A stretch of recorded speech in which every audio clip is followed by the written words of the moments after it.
Hello, my friends. Welcome back into the warm, welcoming arms of the Neon Gutter.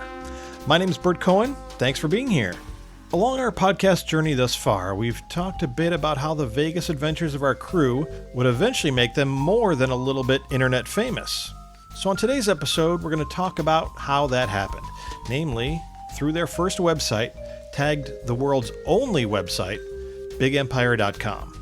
So without any further delay, let's talk to those two rapscallions that I call co-hosts, Dan and Matt. Hey, Dan. Hey there, how's it going? In the Big Empire, great. I am Bartholomew Cubbins. Glad to hear it. How about Matt? Matt, how you doing? I'm doing all right. Thank you for having me once again, Burt. And it's true, we were the Big Empire, and we were the world's only website. That's true, just like the Neon Gutter is the world's only podcast, That's right? That's right. Yep. Well, guys, on our last couple of episodes, we talked about your adventure in Las Vegas on only $19 a day. And of course, that was all great and amusing for yourselves at the time. But it would have been even better to share those stories with the world, it seems. So since podcasts didn't exist yet back then, you ended up creating the Big Empire website. Tell us how it got started. Well, I just remember you, Matt, decided to learn HTML. Just put a website up. Honestly, yeah, I had no idea why anyone would want to do that. Remember, this is in the early days of the internet, and there were used to... The web didn't seem like it had much of a future back then. No. It didn't, right? There were articles in the New York Times like, the internet, it's like a thing now. And It's a fad. It's in 5 years, it's going to go the way of the fax machine. Yeah, we... Matt's like, HTML. I'm going to learn HTML. I'm like, what a fool.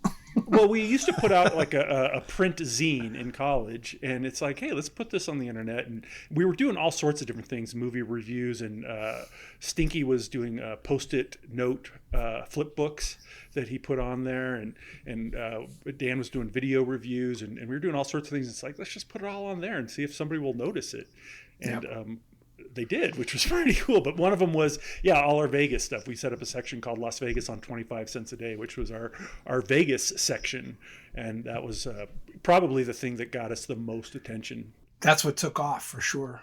Yeah, it really is all terrific stuff, I have to say, just as an outside reader of what you guys did, from the movie reviews and everything else to, of course, the Vegas info, which was also stellar. How popular did this end up becoming?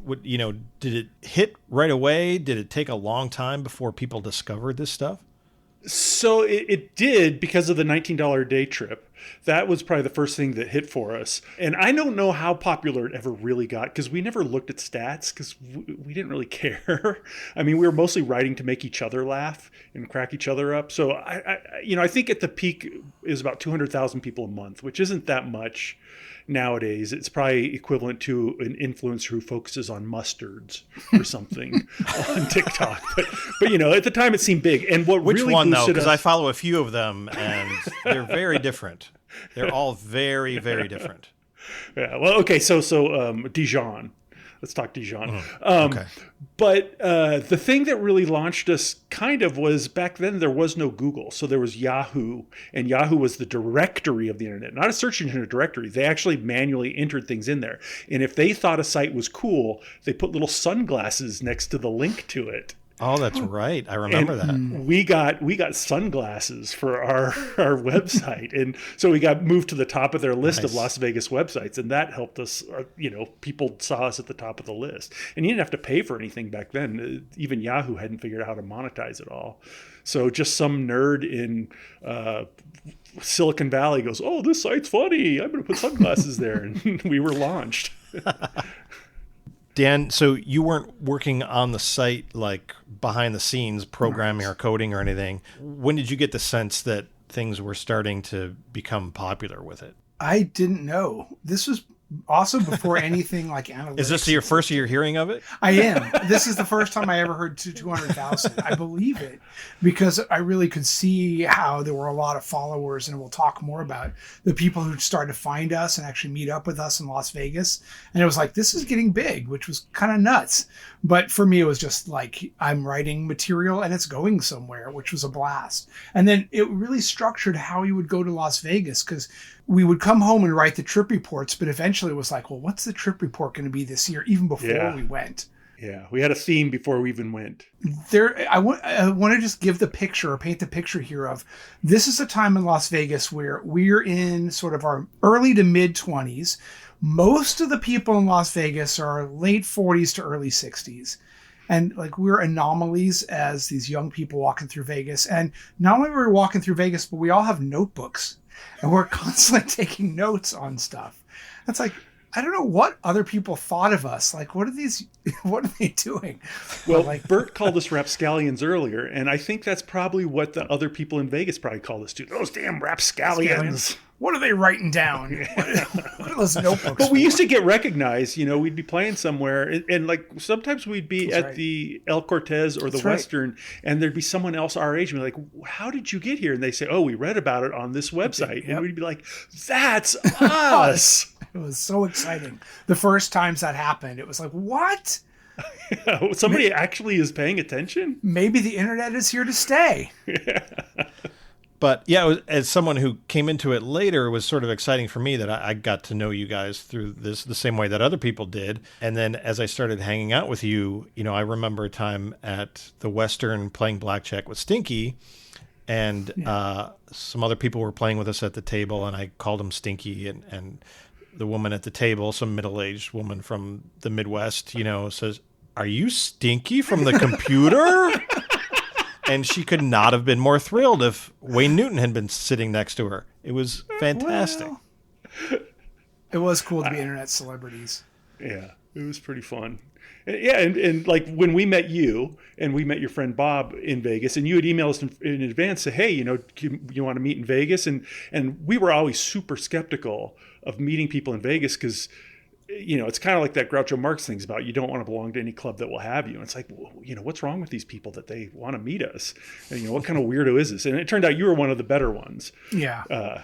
Yeah, there were some real oddballs. Yeah, I think that's probably true that by the time you started having the get-togethers with your fans that you called soirees, it was quite a cross-section of America, and even outside of America was coming to visit you guys, and it was an interesting group for sure. Yeah, and we couldn't be choosy. We weren't popular enough to be selective, so everyone was welcome, except for anyone that threatened violence, which happened a couple times as well. Yes, that's true. Now, when you started the site, you mentioned that, it was really just sort of a repository for all the comedy you guys were doing for each other anyway, and just a place to put it.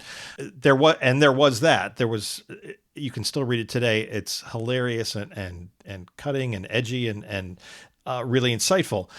But there was a subtext to it, which was that you had all these ideas about what was good in Las Vegas and what was a good deal in Las Vegas and what people should be thinking about when they go to Las Vegas.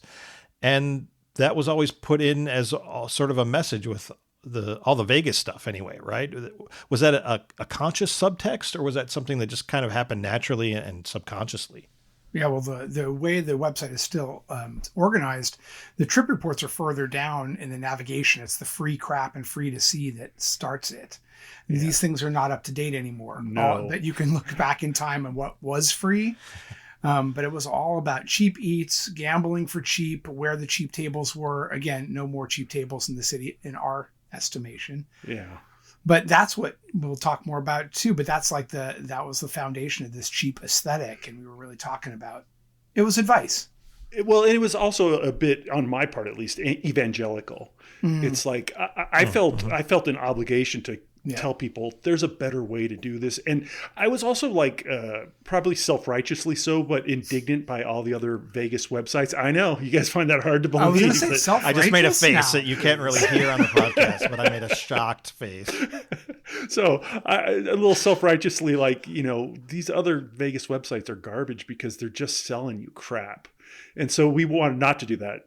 Your self-righteousness is this is like the sunny side of it. Like people just sitting down in a casino and throwing away money.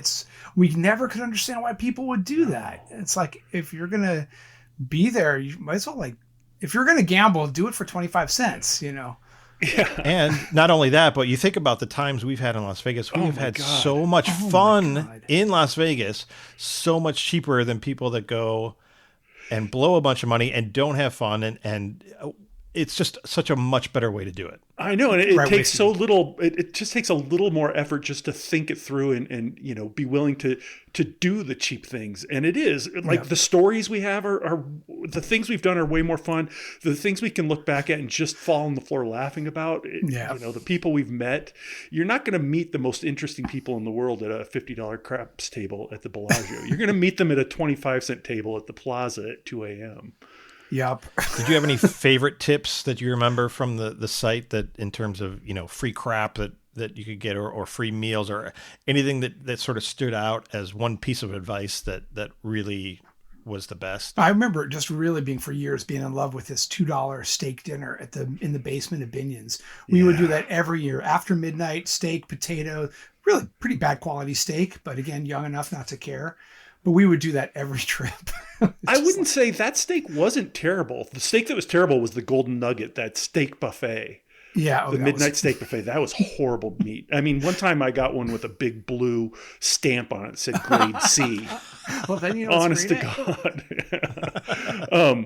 But yeah, mostly it was like the food tips, like, you know, the upper deck, like $2.25 late night dinners, where to get the good hot dogs. And some of that stuff just seemed obvious to us, but other people, they just didn't realize that stuff was out there because it didn't necessarily get advertised. Another one that was a super good deal that people didn't know about was the porterhouse special in the California Steakhouse, California Hotel Steakhouse, which didn't get advertised, and you could only get it by asking the waiter for it.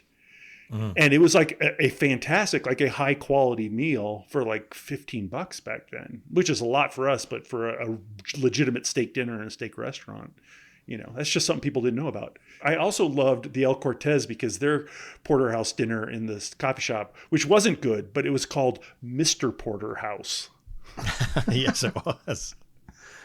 I remember that. I'm thinking of some of the other things we did year over year, and one of them was the free keychains at Union Plaza. You would walk in and get a free keychain. They take your picture, you come back. The idea is they take your picture and then you hang out in the casino while they develop the picture and make your keychain. So we would, you know, goof around or leave and come back in a half hour and pick up the keychains. But there were trips we got, you know, we would go back and get 5 a night, you know. And with a different pose, different antics each time. And sometimes if we didn't want to wait, we'd have our picture taken, then we'd go look at the board of people whose were waiting and say, yeah, that one's good enough. He looks enough like me. I'll take that one. And you say it was me, but I think you probably encouraged... It was you! But it was you who told me to just take a big handful of all the leftover keychains, stuff them down my pants, and run out of the place. Not that everyone. You took the whole box. He leaned over the booth because it wasn't manned like at 2 a.m. And they had a whole box of the keychains that nobody ever claimed from God knows how many days. And he leaned over into the booth, grabbed that box, and we hightailed it out of the plaza thinking we were going to get busted any minute. And I'm still feasting on this box of thousands of photo keychains of anonymous people. Some happy, some sad, some drunk, some sad, very drunk. Yeah. But that was Dan. I probably you prompted dared me. You. You did. But I wouldn't have done it. Yeah. Right. Like I said, I have the guts to talk people into doing things, but you actually have the guts to have the stupidity to actually do it. Now, you mentioned you hadn't updated the website for a while. Do you remember the last time it was updated? And do you also remember the last time it was checked for typographical errors? Okay. Never. Because I think never is the answer. The answer to the first one is 2012, the last full trip report we wrote. The answer to the second one was never. But I did see there Aria is in one of these things. Aria or and Cosmopolitan is in there, which I was surprised to see. But it's been around. Cosmo's been around a while now too. Yeah. So. I know it's true. It still seems new to me, but yeah, agreed. Yeah, and honestly, it would be fun to update it, but there's just not the same number of free things and cheap things to update it with anymore. Yeah. Unfortunately, that's true. Now, as we've also mentioned, you've had all kinds of Vegas stuff on the site. The stars of the show were the trip reports, though, that we continue to talk about to this day on this podcast. what are some of your favorites or maybe some other reader favorites in terms of feedback too that you got? My favorite is probably the last one we did, which was Stevie's Getting Married, which is essentially a novella. So if you want to read it, it's long. That's probably my favorite one. That's when our friend Stevie Fineprint got married, and we had a spectacular bachelor party for him in Las Vegas that we all planned without any input from him and without any appreciation for what he liked or did not like or would be allowed to do. I don't know, Dan, I would say the great thing about that trip report is the photos of all of us at the top. Most of them are pictures of us just after having tasted Four Loko. So, yes. Even Four Loko and Pop Rocks together. Four Loko and Pop Rocks together. That was the first time we ever tried Four Loko, yeah. I made a little video based on all those photographs that I'm very proud of, actually. Nice. I love the trip We'll reports. have to put that up on the site. I really love the Vegas Virgin. My friend Jerry, we brought him. Yeah.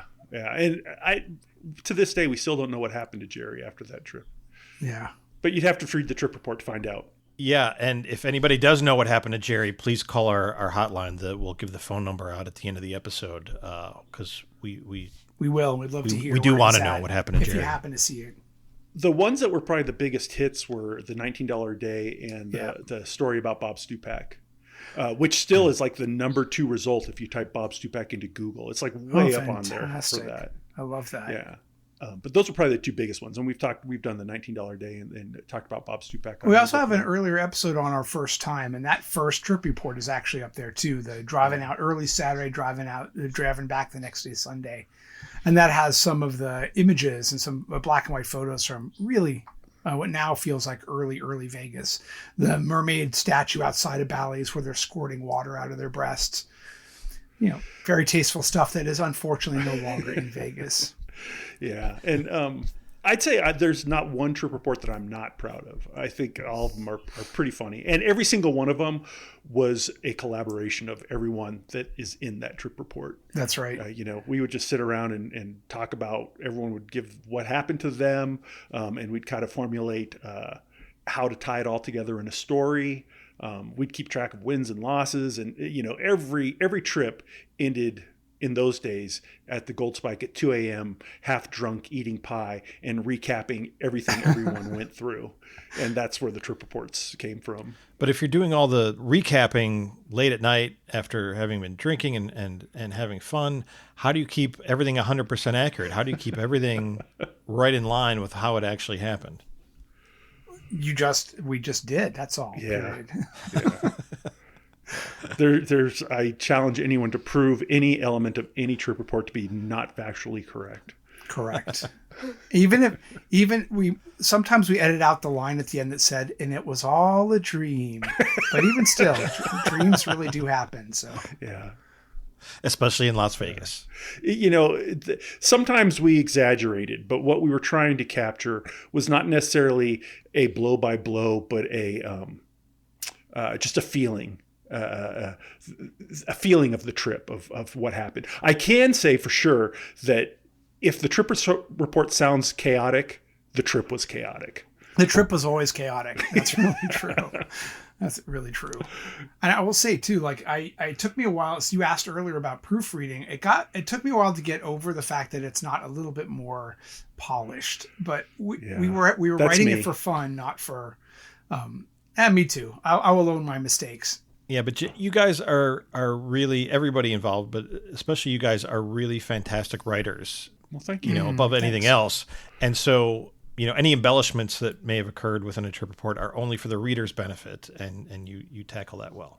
One thing we never lied about in a trip report is the deals we got, because that was, I know, that's really true. Sure. If we said we ate a $2 steak, that steak was $2. Something else true that happened, I'm remembering the Reno trip that we took with you, Burt, which when Matt punched. What did you punch? You hit something and broke your finger. It's like I didn't punch anything. That was maybe the second time. Well, you tried to punch me a few times. Yeah, that's true. But I didn't hurt myself doing that because you're so soft. That was maybe the second time in my life I ever got drunk, because on that trip I wore a big barn coat that I had loaded with airline bottles of liquor. Right. And I also wore a cowboy hat. And I remember walking down Virginia Street in Reno, and some girls driving by in a car go, "Hey, cowboy." And it wasn't flattering. A highlight of your life. It was, even though they're making fun of us. But anyway, so it was like the second time I got drunk. I was sharing a room with you at the Sienna Hotel, I think, Burt. Yes. I got up in the middle of the night to getting up to use the bathroom to dispel some food from my mouth.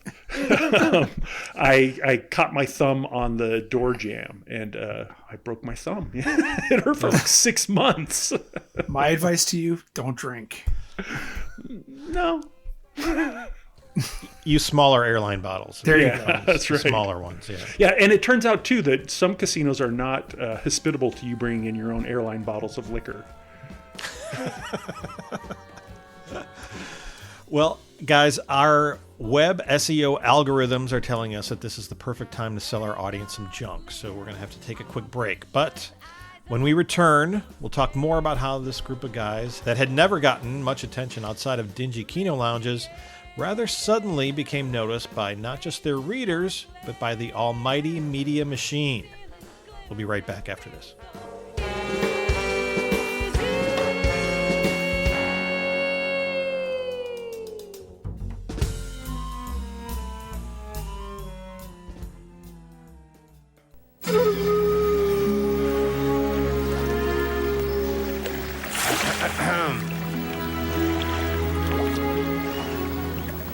How'd you find this place?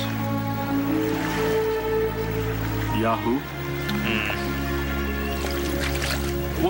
Wait. What? How did you learn how to talk? Yahoo?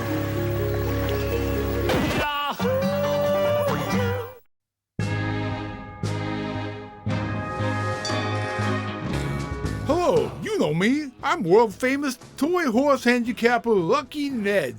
I know listeners of the Neon Gutter love Sigma Derby as much as we do, so we're going to bring you the races at your home or wherever you listen to the podcast, no matter where that is. Could be walking a dog, or like visiting your auntie, or maybe going to the moon. I'm going to give you the odds for the next race, and you can bet as many quarters as you like on the outcome. After the next segment of the podcast, we'll return to give you a live call of the race with all the cataclop excitement you can handle. The plastic horses are approaching the plastic gate. They're looking good, so here are the odds. We got 1-2 coming in at 27-1. The 1-3 combo pays 9-1. 1-4 is a robust long shot at 136 quarters to 1. Now you got your 1-5 quinella. That's a lucky 13-1. Our 2-3 combo checks in at 4-1. 2-4 is at 61-1, looking good. And 2-5 is at 6-1. 3-4 comes in at an even 20-1. 3-5 is a mere 2-1. 2 quarters for 1 quarter. And finally, a 4-5 right there rounds out the field at an even 30-1.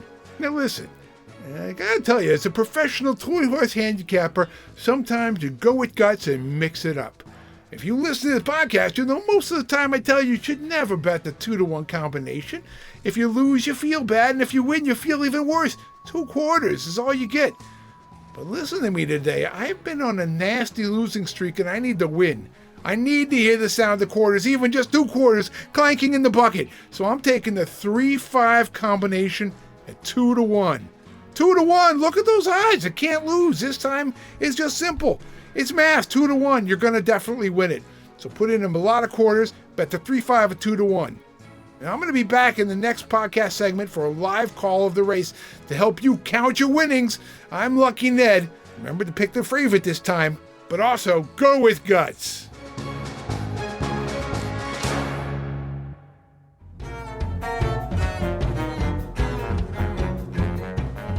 Welcome back to the Neon Gutter. Today on the World's Only podcast, we're talking about the world's only website, bigempire.com. Please go visit it if you get a chance. Oh, and forgive us too. There's stuff that we couldn't have gotten away with writing today. But just remember, it was another time. I'm sorry to interrupt.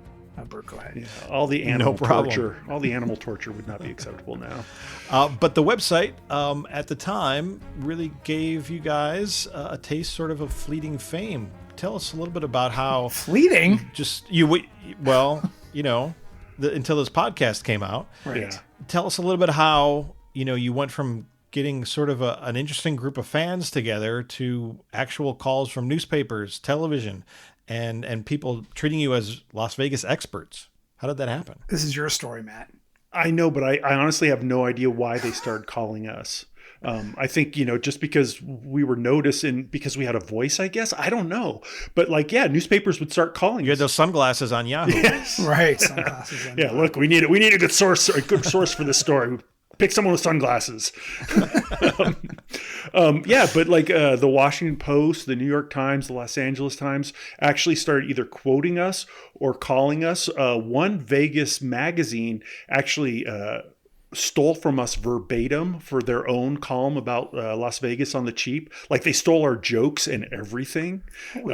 Pretty shocking. But yeah, newspapers calls like the Washington Post when O.J. Simpson got arrested for attacking a memorabilia collector or something at the Palace Station.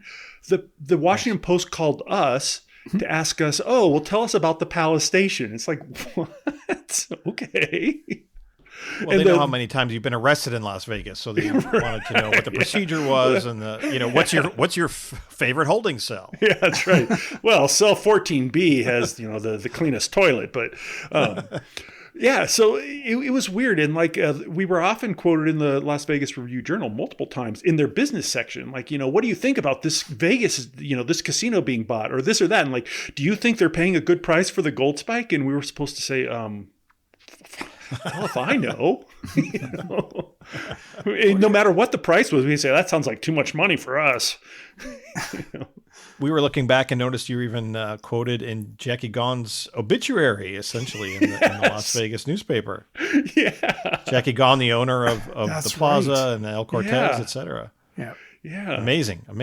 Yeah, it's so funny because it was always like, don't you guys have somebody better to talk to? I mean, we're just a bunch of jerk offs, as that guy who saw us recently in Vegas said that we were a bunch of jerk offs. He biked He wasn't past wrong. us. Yeah, he wasn't wrong. Nope. And so then, the ABC affiliate in Los Angeles asked Mark and me, Stinky and me, if we would come out and show people on the news how to do Las Vegas on the cheap. And they filmed us doing match play scams and stuff and put that on the news. So it must have been like a slow news week or whatever, but it was weird. And then the Discovery Channel asked us, they took us out for they didn't take us out, but we went out for 2 days and they had a crew just dedicated to filming us doing cheapo stuff. And they arranged for us to be filmed at Circus and you're filmed at, they couldn't get the El Cortez to agree to be filmed at that time because the El Cortez had no interest in publicity. But pretty much anywhere we wanted to go, we could go with a crew and be filmed, like at the Imperial Palace car show and then probably the best was A&E had this show called American Casino or something. It was supposed to be a reality show. And they asked us if we'd be on it, and we were like, "Yeah, that sounds cool." And they said, "Okay, well, you have to be at Caesar's Palace." We said, "Okay, are you going to pay for the room?" "No, you have to pay for your own room because it's a reality show." And it's like, yeah. That seems weird. And they said, "But this is what we want you to do. There's going to be a family there, and you're going to bump into them." And then they had it all scripted out. And how we were going to teach this family how to live on a dime, but it was their idea of cheap Vegas. And it just sounded so stupid. We're like, yeah, we're going to pass on that. And people were like, how could you turn down TV? But it was like, that really would have felt like selling our souls. This is a running theme too. There was never, I feel like none of us ever really thought this was going to be our ticket to fame or fortune. So it was very easy to say no to things that we didn't care about. Yeah, you guys weren't waiting by the phone wondering when people were going to call you for this stuff. You had to be kind of surprised every time the phone rang or the email popped in your box. Right? The cheapo aesthetic supported that because none of us were trying to do anything for more money than we had. So we didn't care that we weren't getting paid for this stuff. Yeah, and we never got paid for anything on the Big Empire. Sometimes we paid for stuff we did, but we never took $1. Did you get paid from the Washington Post or? No. Really? Mark and I got paid for a book we wrote for Huntington Press called Free Ride, which was a book about how to use the free shuttle system in Vegas when the casinos used to have free shuttles. We got a royalty off of that. And then we got like stipends from different travel books and travel magazines when we wrote little articles for like Time Out Vegas or whatever travel book. I can't remember all the ones we did little bits for. But a lot of times I just forgot to send in. It was more hassle than it was worth to send in reimbursement paperwork. So I was just happy to get my name in the book, and I didn't care about like $200 or $300, which, you know, would have been nice, but it wasn't why I did it. We were incredibly bad businessmen. Incredibly bad. Except when it came to ripping off Bob Stupak. You were But that was because that was fun. Exactly. Business itself is not fun. Like the pilot for Discovery Channel, did you ever see that? Did you get a copy of it? Did you ever see the American Casino episode that you had turned down? Did you ever see any of that? Never saw any of it. I did hear, I don't even think I had cable, so I couldn't even watch Discovery Channel. Somebody said that like Discovery ended up using some of that footage in something, and they saw us, like bits of us in different things on the channel, and we must have signed some sort of release saying they could do that. But I've never seen that. Maybe if somebody did see us on there, call the hotline and let us know. Never saw it. Interesting. Back then they were doing real, what you would think of as travel shows. Yeah. And so they probably used the stock footage from that Vegas stuff all over the place and all kinds of shows. You were there. I asked you, Burt, to come with us because I had no idea what to do. And so we kind of asked you to be our Sherpa since you have experience with television production. But the most fun I had with that Discovery thing for a couple of days, two things. One was getting the production crew or the camera people to go see Cookie Jar with us and dance to Cookie Jar. And the other one was when I made the cameraman laugh so hard he had to put the camera down while we were watching the circus acts at Circus Circus. But I don't even remember what I said, but I was just so happy that I made that guy laugh that hard. That's pretty cool. That's very cool. So, you know, we've of course talked about these trip reports and all the great humor, but what else did you have going on the site? Because there's a ton of great stuff on BigEmpire.com. What else were you throwing up there? One thing I know was besides your lunch. Yeah, a lot of lunch. From way back, you know, I've been a poet since high school, and we would write poems write haiku while bowling. We would go bowling late at night with some other friends, and we would write haiku while bowling. And so I think I started asking or inspiring people to write haikus about Las Vegas. To be perfectly honest, these are senryu. I may have been pronouncing that wrong, but there's a subtle difference. For those who are really interested in poetry, I can explain it to you. Call the hotline. Dan, if you're going to nitpick, you better be able to pronounce the word right. I know, right? I know. I think it's. And if you start a podcast about Vegas haikus and the etymology of them, and it becomes more popular than this, I'm going to be really upset. I think the name of my new podcast, my spinoff, is called I Think It's Pronounced Senryu. I'm not listening. I'm not subscribing. So like these, I mean, we would all just start writing them. And again, another thing just to make each other laugh. Can you write a haiku, show it to somebody and make them laugh based on something that we're seeing? Some of them are really good. No, but some of them are very funny. Yeah, let's say that. No, of course. And if anybody listens to the end of our podcast, and does anybody listen to the end of our podcast? I don't know, but if they do, you'll hear one of the haikus, either a fresh one or one from the archives at the end of each of our episodes. That's right. That's a tall hill to climb, because first they'd have to listen to the beginning, and then they have to get all the way through the rest of it to get to the end. So it seems unlikely, but just in case, let you know that it's there. Yeah. So outside of the haikus, which are fabulous, what else was going on and being put up on the site? Old lady playing Keno in Las Vegas jokes, and I can now what is that? It's pretty kind of self-explanatory. They're old ladies playing Keno. I'm not that bright. Tell me in what. Las tell me Vegas. And I can pinpoint exactly when we started writing those. You know, Keno is kind of, I guess it's coming back into fashion with the hip kids. No. But, yeah, seriously, there's Keno lounges again. But when we started going to Vegas, there were Keno lounges where just old ladies would hang out. And then there was Keno and Keno runners in every restaurant. Even the nicest restaurant in a place would have Keno boards and have these people running Keno tickets in the restaurants. So Keno was everywhere. And it was always old ladies playing Keno. So we started writing old lady playing Keno in Las Vegas jokes. And we started doing it during a buffet at the Rio World Buffet, Carnival World Buffet or whatever. I remember, and I guarantee you it was Dan that came up with the first one. And then it just took off. So I think we need a couple of exampmples. Can you give us some examples of what was the first one? Do you remember? The first one that made me laugh really loud was one you wrote, and that was, why does old lady play Keno in Las Vegas in the first place? Because you can't wait to get to the second place. Although it looks like Phil is claiming that he wrote that one. I believe it. It's the kind of wordplay he would do. So they're actually kind of anti-comedy. Like if you just told someone an old lady playing Keno in Las Vegas joke, they're not going to laugh at it by itself. But if you understand the context and you hear enough of them, you start to overwhelm their defenses? Yes. Why did the old lady playing Keno in Las Vegas have to leave her seat? Her support hose was cutting off her circulation. Yeah, it's kind of anti-comedy. Yeah. I love this one. What is the greatest honor that can be bestowed upon an old lady playing Keno in Vegas? Having her numbers retired. That's kind of the response right there, Burt, is Yeah, but there were times when you would fall out of your seat at the buffet when somebody came up with a really good one. Or do a milk out the nose. How much wealth did the old lady playing Keno in Las Vegas acquire? None. Period. End of joke. End of joke. Please clap. How many old ladies playing Keno in Las Vegas does it take to change a light bulb? 12, 47, 51, 62, 8. That's pretty good, actually. Let's end on that note. No, because there's over 70 on the website. We're still coming up with them. So I think outside of all the great Vegas jokes and trip reports and info that you guys had, I think one of the most popular things on the website that was not Vegas related were the movie reviews. And the Filthy Critic was quite popular for a while, and I think was Stephen King's favorite movie reviewer, at least he claimed at one time.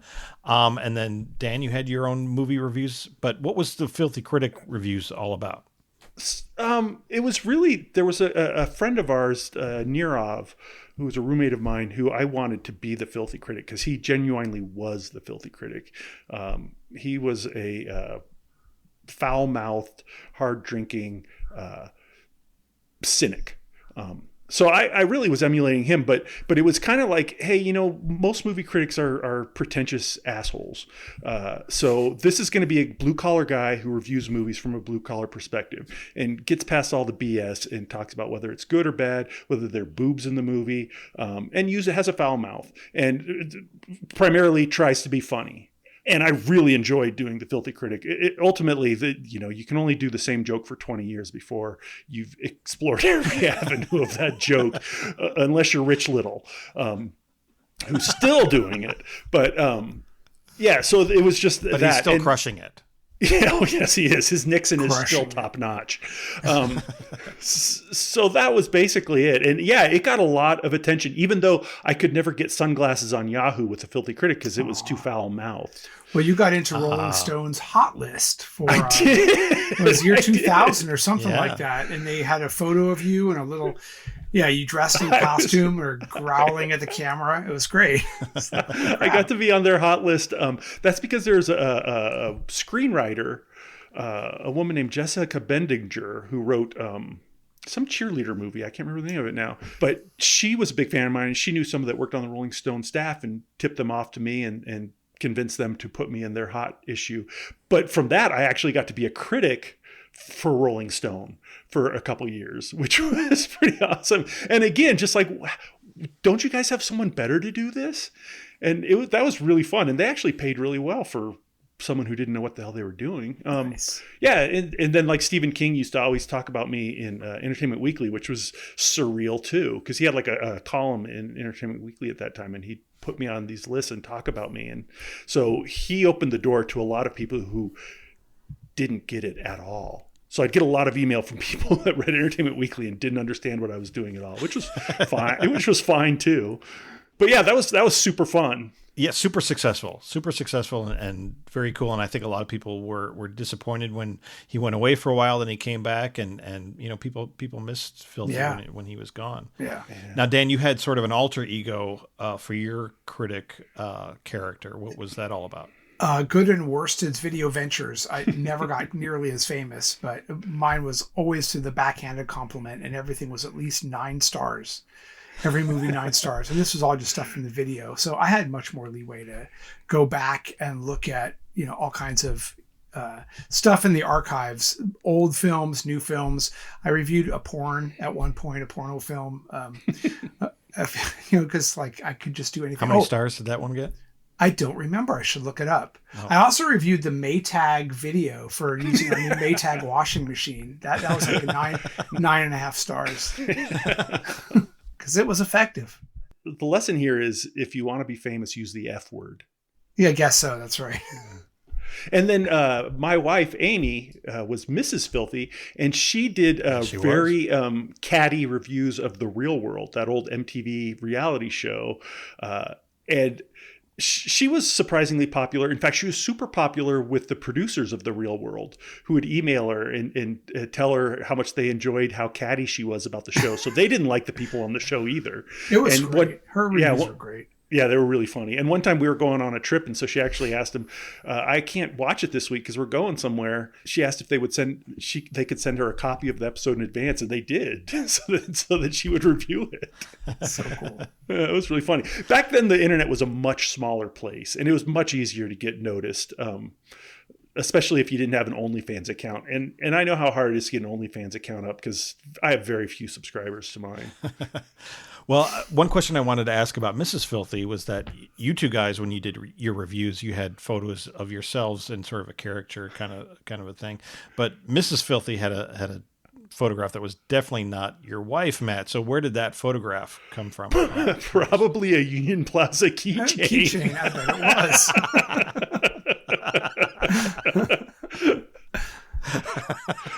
I don't remember, but probably. So outside of the movie reviews and all the other stuff, anything else that was notable up on the site? I had mentioned it earlier. Stinky's Post-it Theater was great. Oh, yeah. And that also got recognized by, that was put on some list of the best things on the web by Entertainment Weekly as well. It's fantastic. And little flipbook animations that were done on Post-it note decks. All hand they're drawn. Fantastic. They were so great. Cool. They're so entertaining. Yeah. And also, I will note that both Dan and Stinky filled in for the Filthy Critic if I wasn't able to review a movie. That's right. They were I had no idea. They were ghostwriters at different times. And one time, Dan and I went to the drive-in here in Colorado and watched 2 terrible movies, like Blade 3 and something with Ben Affleck in it. And then we drank a bunch of beer and wrote the review together as Good and Worsted and Filthy Critic. It was great. I want to find that one again. It's making me want to read these again. Yeah, we were at the height of our talents. Yeah. One of my favorite things is the Encyclopedia Vegasana, because we have picked up a lot of slang, and then we started making up slang for Vegas. So. Yeah, and the thing I love about Encyclopedia Vegasana is that it's really one of the most live things, because everything that's in that encyclopedia comes up on all of our trips to this day with jokes and inside comments and all that kind of stuff that still is it's a living document, as they say, about the Constitution of the United States. I think Encyclopedia Vegasana is right up there. Constitution, Encyclopedia Vegasana. Well, speaking of Encyclopedia Vegasana, right after the break, Phil is going to be here to discuss some of the terms and their origins. But first, we have to find a way to pay for his appearance fee. So here's another commercial break, and we'll be back in a jiffy. See you then.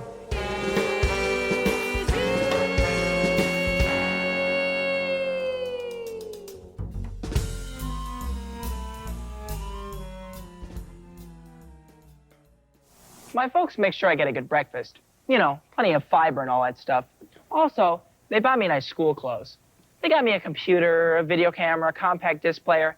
But the problem is, hardly any of this stuff can really help me with my schoolwork. There is something you could have which would help you a lot. Do you know what that is? No, but I'm afraid you're going to tell me. Yes. It's the new Encyclopedia Britannica. Encyclopedia Britannica? Now you tell me. I've got a report due tomorrow On what? on the exploration of space. Take a look at this. From the first beeps of Sputnik to the triumph of the Apollo moon landing. Hey, I'm impressed. This way, I wouldn't have to worry about getting to the library. It's right in my own home. Day and night. All right. Well, since this has turned out to be a Britannica commercial, I guess you're going to tell me how somebody could get a set. Actually, I thought I might, yeah. And I suppose you're going to throw one of those 800 numbers up on the screen. Am I right? Might as well.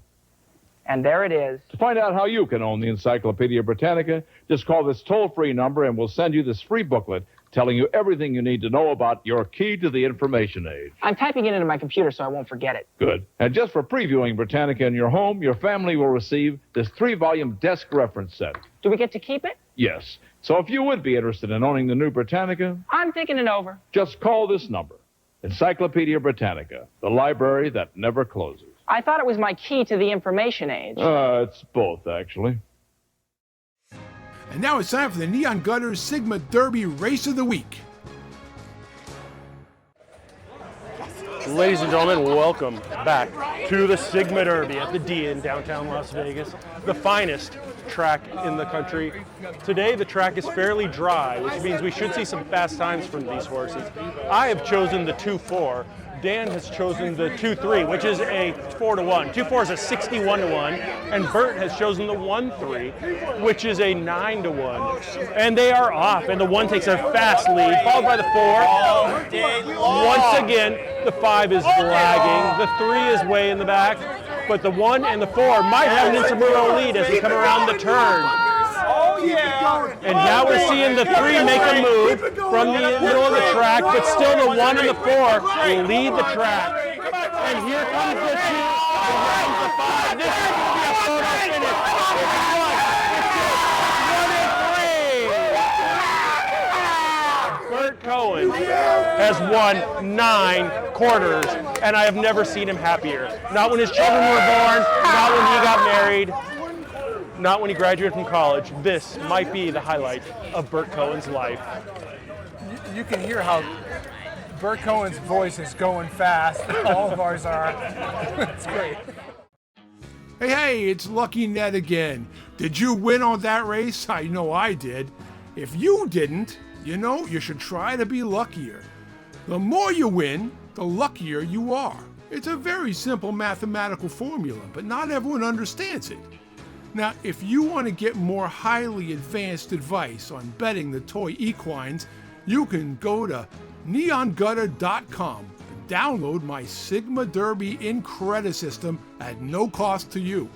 But boy, is it going to pay off. We're going to have more Sigma Derby action for you on the next episode, so tune in. And now back to the show.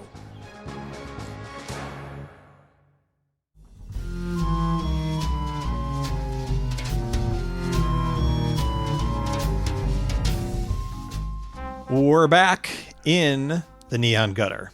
Now, I hope you have a pen and paper handy because we're going to talk about some priceless Vegas lingo that you should be working into everyday conversation every day. And to help us with that, one of the primary contributors to the Encyclopedia Vegasana, Phil, has joined us. Welcome, Phil. Hello. Hey, Phil. Hi, Phil. Hello, and let me say, he's not just the contributor. He is the keeper. He is it. Yes. He's the keeper of the Encyclopedia. I called myself the BVLEC. That's the Big Empire Encyclopedia Vegasana Evaluation Committee. And if you do go to the website, you do go to bigempire.com and you go to the encyclopedia, which I highly recommend. It's incredible the way it's laid out. Phil, you've done an amazing job, not just with coming up with a lot of these amazing terms, which you did as a group, and you even had outside help, I believe. But the way you've laid it out and structured everything is really incredible. Great job. Yes. With it. So tell us some of your favorite pieces out of this and sort of how it became its own deal. Yeah, well, it's only natural that people would come up with terms for stuff, whatever people get into. There's a jargon develops around it, and we didn't start this.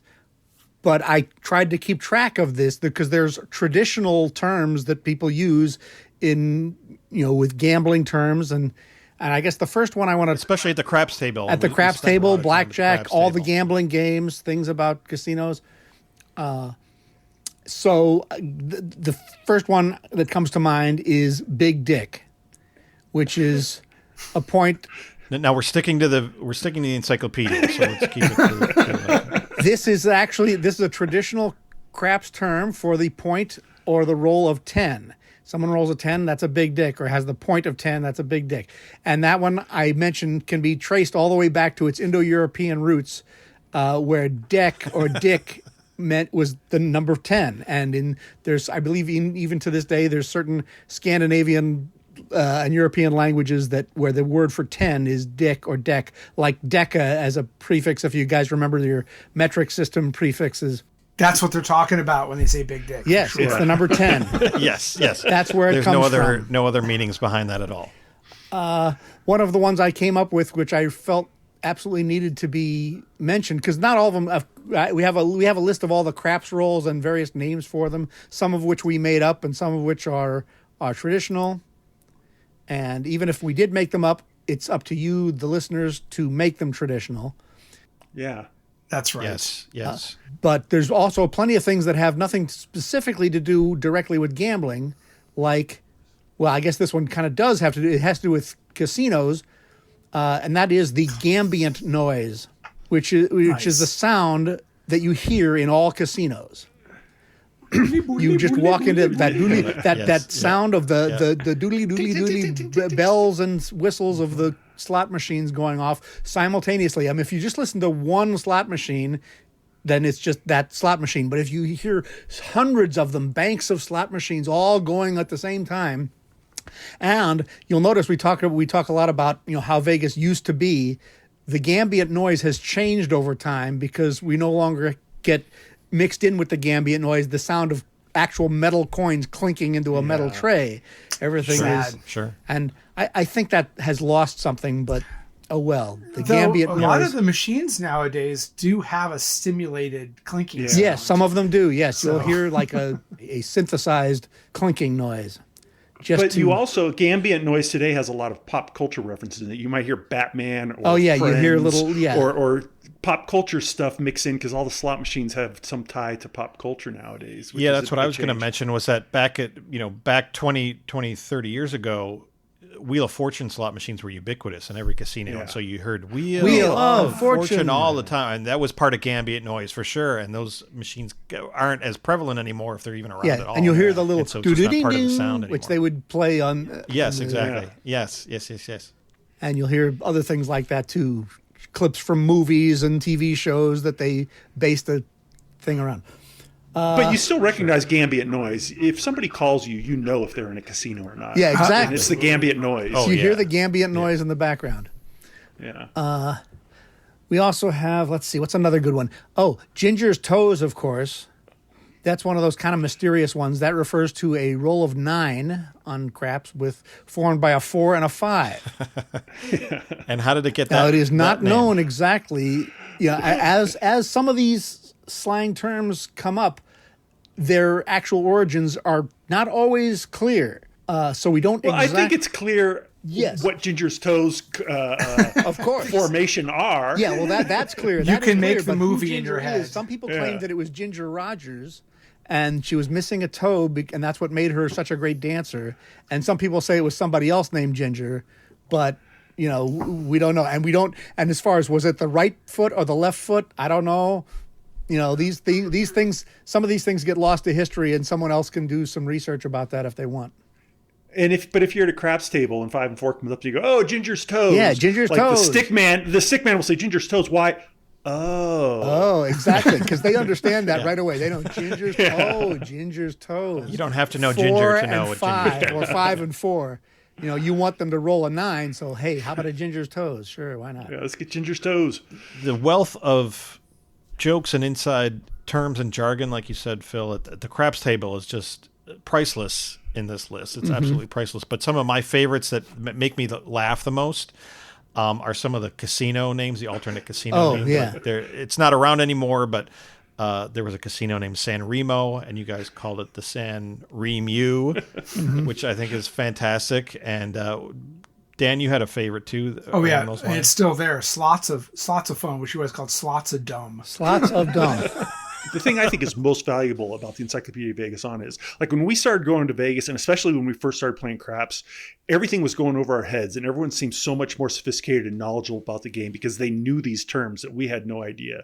So it's awesome that Phil has compiled them, so anyone has these terms, and anyone knows what's happening at the craps table, and can sometimes, by using some of our made up terms, sound like they know more than the craps dealers. Exactly. Yes. If you make the up secret, when terms get made up and people start using them, that's they all had to have been made up at some point. So the secret is to use them with confidence, and they're written down. Don't they're written down. They're on the us. website. You can look them up, and so they're official now in some capacity because anybody could could learn them and use them. And some of them have become used by us so much that they are natural. Meats and greens, birds and squirrels, all that kind of stuff. When we're at the craps table, that stuff just rolls off the tongue because it's just become natural. Yeah, one that I've used even outside of Las Vegas is the term Nevada gating, which means like if you're out, because we would often go on during the height of summer when it was really hot, and we're walking around on the Strip or somewhere, and it's hot outside, and all the casinos are air conditioned, so we would go through a casino, which we weren't going to. But we just went through there just to be in air conditioning for a while.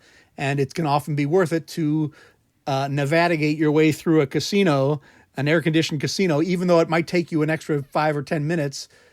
When it's 106 outside. Yeah, when it's 106 outside, it's a longer walk, but in air conditioning. So that's called navigating, when you go out of your way to stay cool, stay out of the heat. Recently we went and started calling potato dog a potato dog and a yam cat. Potato dog's a 10, if I remember correctly. Potato dog's a hard 4. Hard 4, and a yam cat is a hard 10. And it was really fun to call for a potato dog. So we were making a lot of props bets, asking the dealers two ways, for us and the dealers on the hard 4. And it got embedded in the dealers' heads because one time, I forget who did the two-way hard 4, and it hit. And so we told the dealers to leave it up there. So that $1 when the hard fork hit became $10, or the potato dog hit became $10. And we told them to keep their potato dog up, and it hit again. And so it was $100 tip for the dealers. And so the dealers were happy to call a potato dog. Yes, they were. I guess that helps the term catch on, huh? Yeah. One night we were doing potato dog, and one of the stick people would not pick it up. It was that woman. She was just like, every time we said potato dog, she's like, what? I'm like, no. It means the same thing the last time we told you what it meant. I want to just tell people who are listeners, you really need to review this because it'll make future episodes make more sense, and past episodes too. Yes. Yeah, we've already, in previous episodes, we've already used several of these terms that we've talked about, like scrotel and things like that. Yeah. Dear listeners, we're giving you homework now. Yeah. No, you could learn them so that you can spread the good ones. You can spread the good ones, and you can sound like you know what you're talking about when you're in Vegas. And I'm happy to say, as someone who was not involved in coming up with any of these, they're really fantastic, and I urge everybody to visit bigempire.com and really appreciate your coming on, great Phil. stuff. Yeah. Phil, thanks a lot for doing that, for sure. Campbell soup?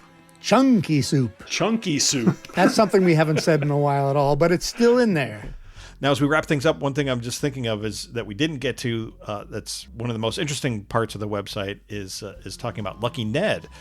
So I'm sure we'll talk about him on a future episode, even though I know he's just a fictional character and stuff that Wait. He's not a fictional character. Lucky Ned is real. Lucky Ned is a guy. They got a picture of him and everything. I've been with you guys a while. I've never met Lucky Ned before, though. He's kind of a recluse. Yeah. We'll save Lucky Ned for a future episode. We'll talk more about him then. But we have a ton of other interesting, hilarious, and downright gross subjects coming up for you listeners later this season. So please join us next time right here in the Neon Gutter. Thanks so much for joining us. The cash won't last. The Neon Gutter is a Big Empire production. Randy Shandis, executive producer. Our incredible theme music is courtesy of Rosin Coven. Do you have something to say? Call our voicemail line at 775-400-2941.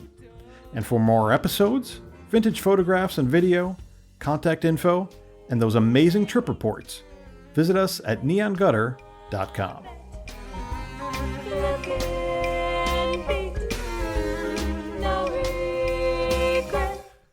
Las Vegas haiku.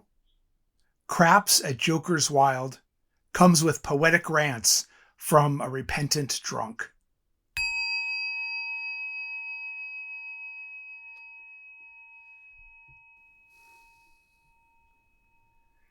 And that's the end of the show, donk.